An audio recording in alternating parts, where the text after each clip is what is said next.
गौरव।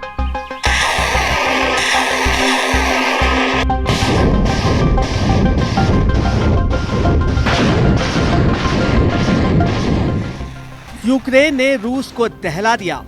बम धमाकों से, मिसाइलों की बौछार से, फाइटर ड्रोन के तूफानी हमलों से रूस में भारी तबाही मची है। मॉस्को तक यूक्रेन ने घुसकर मारा है। रूस की एयर डिफेंस सिस्टम की चूल्हे यूक्रेन ने हिला दी है। गुजरे 3 दिन से भीषण युद्ध होता जा रहा है। जेलेंस्की की हाईटेक आर्मी युद्ध में हावी होती जा रही है। पुतिन के लिए अब टेंशन को संभाल पाना मुश्किल हो रहा है। यूक्रेन ने रूस पर सबसे जोरदार प्रहार शुरू कर दिया है। रूस की राजधानी मॉस्को में एयरपोर्ट पर घातक ड्रोन हमला हुआ। ड्रोन अटैक से मॉस्को एयरपोर्ट पर ट्रैफिक पर ब्रेक लग गया। मॉस्को के मेयर ने कई फ्लाइट्स की उड़ानें रद्द होने की पुष्टि की। रूसी अधिकारियों के मुताबिक आधी रात से मॉस्को की ओर उड़ रहे 23 ड्रोन को हवा में ही मार गिराया गया। एक रिपोर्ट के मुताबिक मॉस्को एयरपोर्ट के पास ड्रोन हमले की वजह से विमानों की लैंडिंग नहीं हो पाई। सीरियल ड्रोन धमाकों के खतरे को देखते हुए घरेलू और अंतर्राष्ट्रीय उड़ानें कई घंटे कैंसिल करनी पड़ी।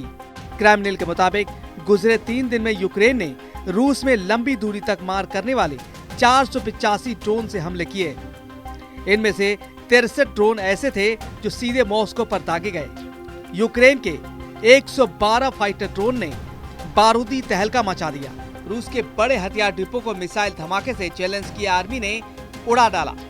हथियार बेस पर हमले ने पूरे शहर में अफरा तफरी मचा दी।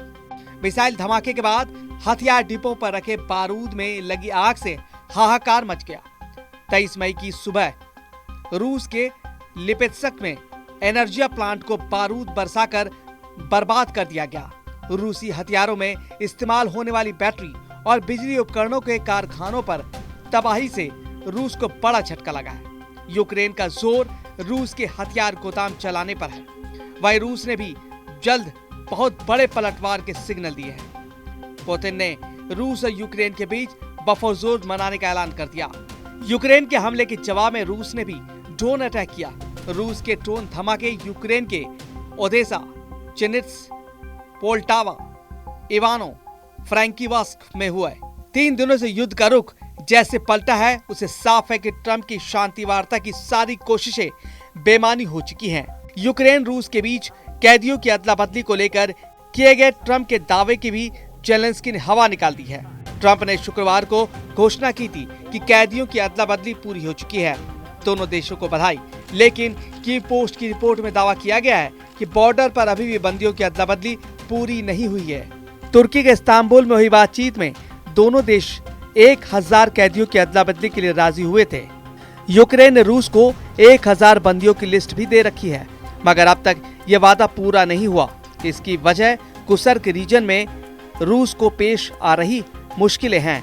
प्रेसिडेंट पुतिन ने माना है कि कुर्स्क से यूक्रेन को खदेड़ने के बाद भी हालात रूस के हाथ में नहीं। पुतिन ने कुर्स्क का दौरा कर जीत का दम भरा, लेकिन जेलेंस्की ने पुतिन के दावे को खारिज करने में देर नहीं लगाई। जेलेंस्की ने ऐलान किया कि यूक्रेन फोर्सेस कुर्स्क के मोर्चे पर डटी हुई है। रूस यूक्रेन के युद्ध को नई धार 19 मई की ट्रंप जेलेंस्की की फोन कॉल के बाद से मिली है। डोनाल्ड ट्रंप के साथ जेलेंस्की ने उस दिन 2 बार फोन कॉल पर बात की। फोन कॉल में जेलेंस्की का जोर रूस पर ज्यादा से ज्यादा प्रतिबंध लगाने पर रहा। साथ ही जेलेंस्की ने रूस को यूक्रेन के सहयोगियों के साथ समझौते की टेबल पर आने का प्रेशर बनाया। जेलेंस्की ने ट्रंप से मांग की है कि पुतिन के बैंकिंग और ऊर्जा क्षेत्रों पर नए प्रतिबंध लगाए जाएं, जिससे रूस की सैन्य क्षमता कमजोर पड़ जाए। जेलेंस्की ने युद्ध नीति और कूटनीति दोनों में बड़े बदलाव किए।